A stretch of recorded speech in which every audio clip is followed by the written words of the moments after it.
"You're uninvited," my sister texted the morning of her baby shower. "You didn't contribute enough to the registry." I'd bought an $800 crib. "Understood," I replied. Then I contacted the registry store and withdrew the group gift I'd organized, a $3,400 nursery furniture set from the family. When the store emailed her at 10 a.m. that everything was reversed, the text came at 8:47 a.m. on a Saturday. I was restocking Nike Air Max boxes in the back room of Foot Locker when my phone buzzed. "You're uninvited. You didn't contribute enough to the registry. Don't bother coming today." I read it twice. My sister Melissa. Her baby shower was at 2 p.m. I'd bought an $800 convertible crib from Pottery Barn Kids 3 weeks ago. I'd also spent 42 hours organizing a group gift, coordinating with aunts, uncles, cousins, even our father's co-workers to purchase a complete nursery furniture set worth $3,400. "Understood," I typed back. Then I opened my email, found the confirmation from Bye Bye Baby, and clicked Contact Customer Service. 37 minutes later, at 9:24 a.m., the store processed the reversal. Every item in the group purchase, the dresser, the changing table, the glider, the bookshelf, returned to available inventory. The registry showed 0% completion on the nursery collection. The store's automated system sent Melissa an email at 10:03 a.m. "Items have been removed from your registry by the purchaser." My phone started ringing at 10:04. I didn't answer. "My name is Ashton. I'm 38 years old. I work at Foot Locker in the Riverside Mall, selling sneakers to teenagers and their parents. I make $34,000 annually, plus commission. Most of my family thinks that's all I do: stand behind a counter, measure feet, bring boxes from the back. What they don't know is that I also buy and resell limited edition sneakers online. I started 7 years ago with $600 and a laptop. Last year, my resale business cleared $127,000 in profit. I own a 3-bedroom house in a decent neighborhood. My wife Emma works as a dental hygienist. Together, we're comfortable. Not wealthy, but comfortable." I never told my family about the resale business. There was a reason for that. 4 years ago. Melissa had always been the golden child, 3 years younger than me, prettier according to our mother, more social, better at asking for what she wanted. I was the quiet one, the one who took care of things without being asked, the one who showed up. When I was 24, I lent Melissa $4,200 to cover her rent after she quit her job at the salon without having another one lined up. She paid back $600 over 3 months, then stopped answering my texts about it. Our mother told me to let it go because she's struggling. When I was 29, I drove Melissa to the airport at 4:30 a.m. for her Cancun vacation. She never thanked me, never offered gas money for the 60-mile round trip. When I was 33, I spent an entire weekend helping her move into a new apartment. She ordered pizza for everyone, except she forgot to order enough for me. I ate 2 slices while 12 people devoured 6 large pizzas. Emma noticed these patterns before I did. "She uses you," Emma said one night after Melissa called asking me to co-sign a car loan. "She calls when she needs something and ghosts you when she doesn't." I said, "She's family." "Family doesn't mean I have to overextend myself," Emma replied. But I kept showing up. I kept helping because that's what I thought you did. 18 months ago. Melissa announced her pregnancy on Facebook before telling anyone in person. The post had 47 comments within an hour. Our mother called her immediately, crying with joy. She called me 3 days later to let you know. "I'm having a girl." No greeting, no "how are you?" Just straight to the point. "Her name's going to be Violet Rose. Isn't that beautiful?" "Congratulations, that's wonderful." "I'm doing a registry at Bye Bye Baby and Target, just so you know." Click. Emma looked at me from across the kitchen table. Did she just... "Yeah," I said. Over the next few months, the requests started. Could I help them move the old furniture out of the nursery? Sure. I took a Saturday off work. Could I pick up a dresser they'd bought off Facebook Marketplace? Sure. I borrowed my buddy's truck. Could I paint the nursery walls? Sure. I spent 12 hours over 2 weekends doing 2 coats of whispering lilac. Melissa's husband, Brad, was there for the painting. He sat on the couch playing video games while I rolled paint onto walls in their spare bedroom. At one point, Melissa brought me a glass of water. "You're so good at this stuff," she said, like I was performing my natural purpose. Emma stopped coming with me to their house after the third painting session. "I can't watch it anymore," she said. "You're free labor. You're a convenience. And she doesn't even see you as a brother. She sees you as a resource." "I'm helping with my niece's room," I said. "What's wrong with that?" "Nothing's wrong with helping. Everything's wrong with how they treat you while you do it." I didn't argue. Deep down, I knew she was right. 3 weeks before the shower. The group gift was my idea. I thought, incorrectly as it turned out, that coordinating a large family gift would be meaningful, would show Melissa that people cared, that I cared. I created a spreadsheet.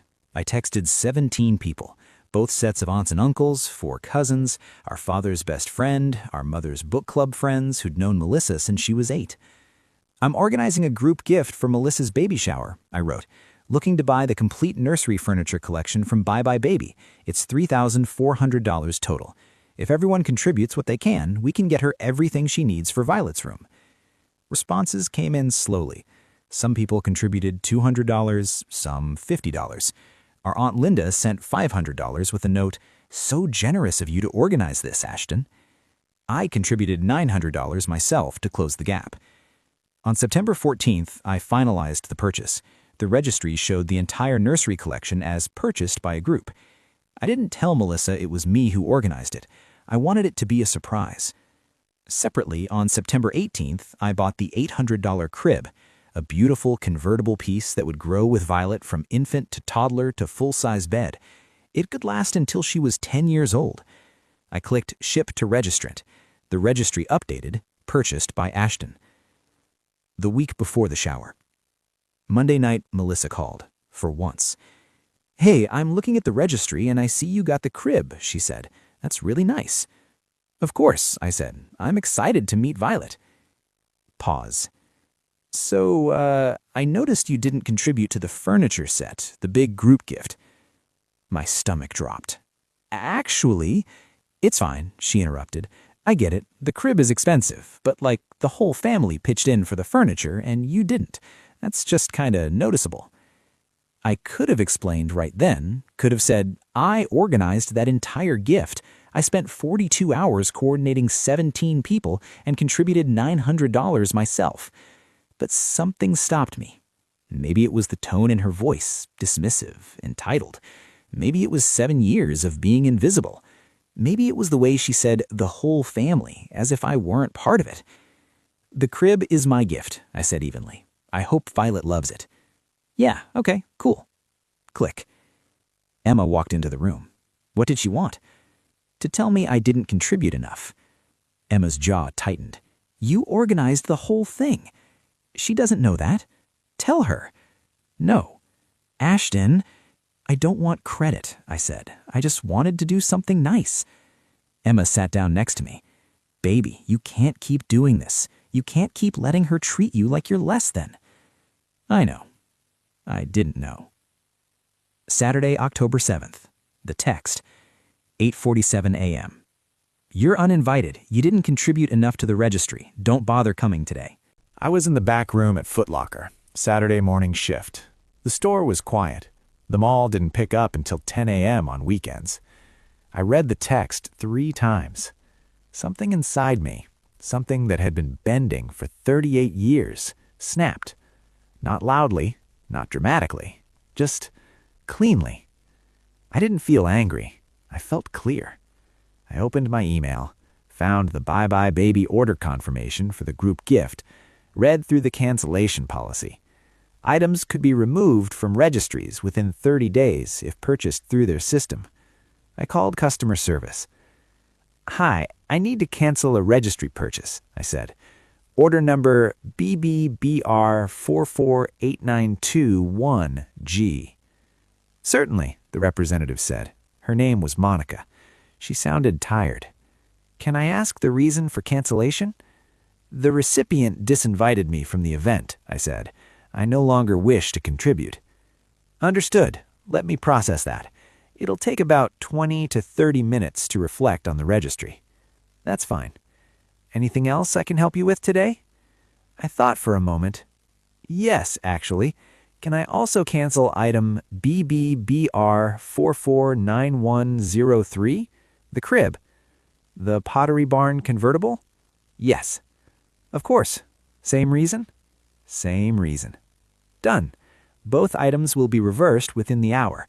You'll receive a full refund in 5 to 7 business days. Thank you, Monica. You're welcome. I'm sorry things didn't work out. I hung up, sat on a stack of Nike boxes, felt nothing. No regret, no guilt, just a strange, weightless calm. My phone started ringing at 10:04 a.m. Melissa. I declined the call. It rang again at 10:06. Declined. Text at 10:07. What did you do? Text at 10:08. The whole registry is empty. Text at 10:09. People are calling me asking why. Text at 10:11. Ashton, answer your phone. I turned my phone to silent, slid it into my locker, went back to the sales floor. A mother and her teenage son were looking at basketball shoes. I helped them find the right size in the LeBron 21s. They bought 2 pairs. I smiled, processed the transaction, wrapped the boxes. The day continued. At 12:30 p.m., during my lunch break, I checked my phone.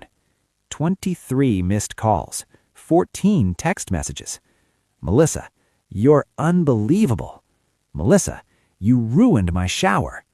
Melissa, I'm 8 months pregnant and you did this? Our mother, Ashton, call me right now. Our mother, this is unacceptable behavior. Our mother, Melissa is crying. Brad, Melissa's husband, real mature dude. Aunt Linda, Ashton, honey, what's going on? Cousin Rachel, did you really cancel everything? I opened the text thread with Melissa, scrolled up to 8:47 a.m. You're uninvited. You didn't contribute enough. I took a screenshot. Then I typed one message to the family group chat, the one with my parents, Melissa, Brad, and my 2 other siblings, Trevor and Monica. This morning at 8:47 a.m., Melissa uninvited me from her shower because I didn't contribute enough. Attached is the screenshot. For context, I purchased the $800 crib. I also organized and funded the $3,400 furniture set that she thought was from the whole family. I contributed $900 of my own money and spent 6 weeks coordinating contributions from 17 relatives. When she called me Monday to tell me I didn't contribute to the furniture set, I chose not to correct her. This morning, when she uninvited me, I chose to cancel both purchases. I will not be attending the shower. I will not be contributing to any future registries or events. I wish Melissa and Brad the best with baby Violet. I hit send. Then I blocked Melissa's number, blocked Brad's number, turned off notifications for the family group chat. Emma called at 12:51 p.m. Are you okay? She asked. Yeah, I said, and I meant it. I'm okay. Your mom called me. She's furious. I know. She said you're being selfish and petty. I know. She said Melissa is having a breakdown. Emma, I said quietly, I don't care. There was a long pause. Good, Emma finally said. I'm proud of you. The shower. I didn't go, obviously. Emma and I went to the movies instead. We saw some action movie. I don't remember the plot. I ate popcorn, held Emma's hand, felt light. Later, I learned from my brother Trevor that the shower was awkward. People kept asking where you were, Trevor told me over text. Melissa said you were sick. Then someone mentioned the registry and she started crying. Mom tried to cover, but dude, everyone could tell something happened. Did they still give gifts? Yeah, but like smaller stuff. Clothes, blankets. Nobody bought the big furniture because they thought it was already covered. It was, I said, until this morning. Honestly, bro, I don't blame you. That text was over the line. Trevor was the youngest, 28. We'd never been particularly close, but he'd always been fair. Thanks, I said. Mom wants you to apologize, though. Not happening. Yeah, I figured. Sunday morning, my mother called at 7:15 a.m. I answered. Mistake. How could you do this to your sister? She started immediately. No hello. She's pregnant, she's hormonal, and you humiliated her in front of the entire family. She uninvited me, I said calmly, because you didn't contribute. I contributed $1,700 total, Mom, the crib and most of the furniture set. Silence. What are you talking about? The group gift everyone thinks is from the whole family? I organized it. I contacted 17 people. I tracked contributions. I made up the difference when we were short. I spent $900 of my own money on top of the $800 crib. Then why didn't you tell her? Because I wanted it to be a nice surprise. Because I didn't need credit. Because I was trying to do something generous without making it about me. Well, you should have told her. She should have said thank you for the crib instead of calling me Monday night to tell me I didn't do enough. More silence. She didn't know. Exactly, I said. She didn't know. She assumed I did nothing. She assumed I didn't care. She's assumed that my whole life, Mom, and so have you. That's not... When was the last time you called me just to talk? Not to ask for a favor, not to tell me about Melissa. Just to ask how I'm doing. The line went very quiet. I thought so, I said. I'm not apologizing. If Melissa wants to talk, she can start with an apology for that text, and for Monday's phone call, and for 7 years of using me like a hardware store. Until then, I'm done. I hung up. Emma was watching me from the kitchen doorway. You okay? She asked. Yeah, I said, and I was. Week 2. The family group chat exploded after my Sunday call with Mom. I'd muted it, but Emma was still in it. She'd been added when we got married 4 years ago. She showed me some of the messages. Aunt Linda. I had no idea Ashton organized the furniture gift. I thought it was from all of us as a group. Cousin Rachel. Same. I just sent him $100 because he asked. I didn't know he was putting in $900. Our father, who rarely texted. This is between Melissa and Ashton. Everyone needs to stay out of it. Melissa. I'm pregnant. I'm hormonal. He should have been the bigger person. Monica, my younger sister, 32. Being pregnant doesn't give you a free pass to be cruel. Melissa left the chat. Then Melissa created a new group chat without me, and Emma showed me the screenshots. Melissa was telling people I did it on purpose out of jealousy, that I'd always been jealous of her, that I couldn't stand seeing her happy. Emma showed me one message that made me laugh. Ashton's always been weird about money. He's a shoe salesman, but acts like he's rich. It's embarrassing. Should we tell them, Emma asked, about the resale business? No, I said. Let them think what they want.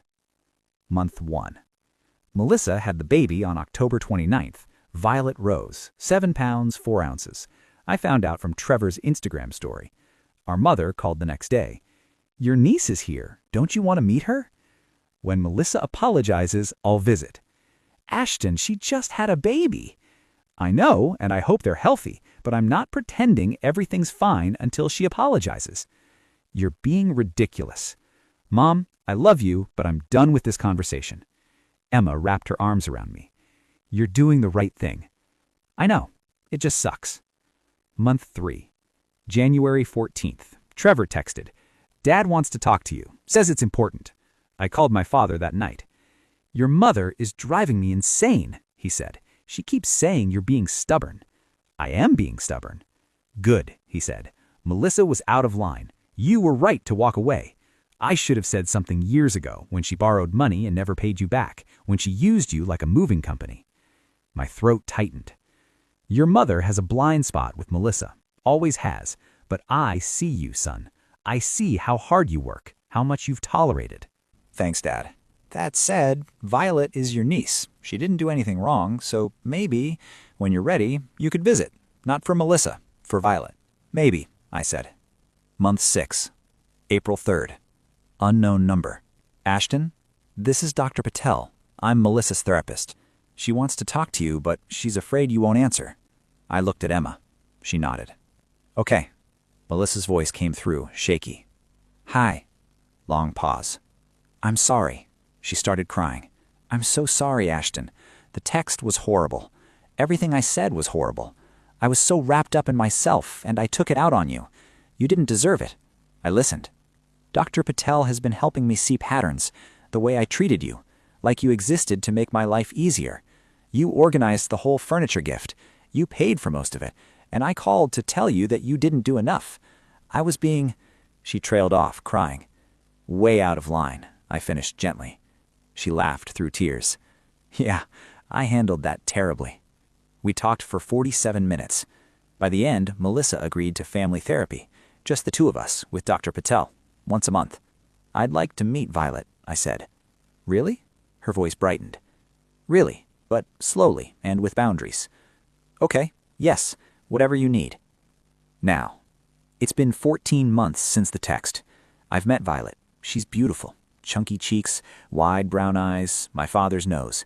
I visit once a month. I bring a small gift each time. Nothing expensive. A board book, a teething toy, a onesie. Melissa and I are cordial, not close. Maybe we never will be, but we're working on it. The family dynamics have shifted. Trevor and I are closer now. Monica calls me more often. My mother still makes excuses for Melissa sometimes, but she's learning to check herself. My father and I have coffee every other Sunday. We don't talk about feelings much. Mostly we talk about sports and work. But the silence between us is comfortable now. Understanding. Emma was right, as usual. I wasn't being petty. I was protecting myself. The resale business is doing better than ever. Last year I cleared $156,000. I'm thinking about quitting Foot Locker and doing resale full-time. Emma thinks I should. I still haven't told my family about the business. Not because I'm hiding it, but because it's mine. My success doesn't need their validation. And that's the real lesson here, the real freedom. My grandmother used to say, people will only treat you the way you allow them to. For 38 years, I allowed Melissa to treat me like I was less than, like I was a convenience, a tool, a backup plan. The text that uninvited me, it wasn't the problem, it was the symptom. The problem was years of accumulated disrespect that I tolerated because I thought that's what family meant. I was wrong. Family doesn't mean tolerating mistreatment. It means mutual respect. And when that respect isn't there, boundaries aren't cruel, they're necessary. I don't regret canceling the gifts. I don't regret walking away. I don't regret the silence. Because in that silence, I found myself again. And that's worth more than any registry. What was actually happening here? This story is about invisible labor and selective visibility. Melissa didn't see Ashton's contributions, financial, emotional, physical, because she'd trained herself not to. For years, he was the dependable one, the one who showed up without fanfare, the one who helped and left. Psychologically, this creates a dangerous dynamic. When someone is consistently reliable without demanding recognition, they become part of the background, their infrastructure, and we don't thank infrastructure. We don't see it until it stops working. Melissa's entitled behavior wasn't just about money or gifts. It was about deeper family patterns. She'd been positioned as the family's main character since childhood. Prettier, more social, more attention-grabbing. Ashton was the supporting role, the caretaker, the facilitator. The irony? Ashton had built a quiet success that dwarfed most of the family's achievements. His resale business was thriving. His marriage was solid. He owned a home. But because he didn't perform his success, didn't brag, didn't flex, it didn't register. The uninvite text was Melissa's fatal mistake. It forced Ashton to see clearly what had always been true. She didn't value him. She valued what he did for her. And once you see that pattern, you can't unsee it. The real lesson here. Boundaries aren't punishments. They're protection. When Ashton canceled those gifts, he wasn't retaliating. He was drawing a line. He was saying, I will no longer participate in a dynamic where I'm invisible until I'm useful. The most powerful part? His calm. He didn't yell, didn't argue, didn't justify. He just acted, removed his contribution, walked away. That's the lesson. You don't have to explain yourself to people who've already decided you don't matter. You don't have to prove your worth to people who refuse to see it. You just have to stop showing up for people who only want you around when you're useful. And yes, it might hurt. Yes, it might fracture relationships. Yes, your mother might call you selfish, but you're not responsible for managing other people's emotions when they're upset that you stopped letting them mistreat you. My question for you. Here's what I want to know. How many times have you shown up for someone who wouldn't show up for you? How many times have you organized, contributed, facilitated, helped, supported, and never received acknowledgement, let alone gratitude? And more importantly, What would it take for you to stop? Some of you reading this are Ashton. You're the backbone of your family, the one everyone calls when they need something, the one who fixes problems quietly, the one who doesn't ask for recognition because you've been taught that asking makes you selfish. But here's the truth. You're not selfish for wanting to be seen. You're not petty for walking away when someone tells you you're not enough, especially when you've been more than enough for years. So here's my question. Would you have canceled the gifts? Would you have walked away? Or would you have shown up to that shower, swallowed your hurt, and pretended everything was fine? Drop your thoughts below. I read every single comment. Tell me, are you the Ashton in your family? And if so, what's your breaking point? Because everyone has one. The only question is whether you'll honor it when it comes.